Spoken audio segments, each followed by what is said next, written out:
V umetniškem projektu OK je OK, OK, avtorici Lada Cerar Sedlaček in Metka Zupanič v ospredje postavljata vprašanje uporabe gest. Njihov pomen je pogosto zlorabljen, saj si jih prilaščajo različne radikalne skupine.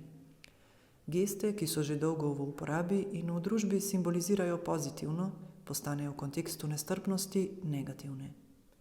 Tako je leta 2019 nedolžna gesta OK čez noč postala simbol sovraštva in pristala v bazi podatkov simboli sovraštva.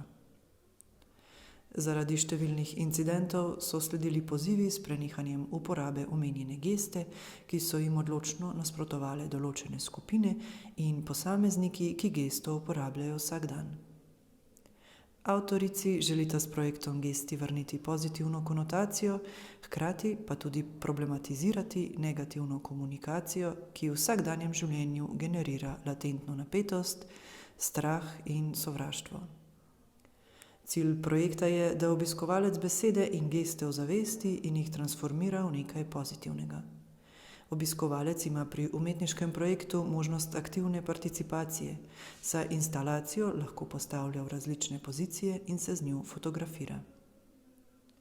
V projektu sta avtorici prikazali različne načine interpretacije besed in gest ter večplastnost umetniškega izraza.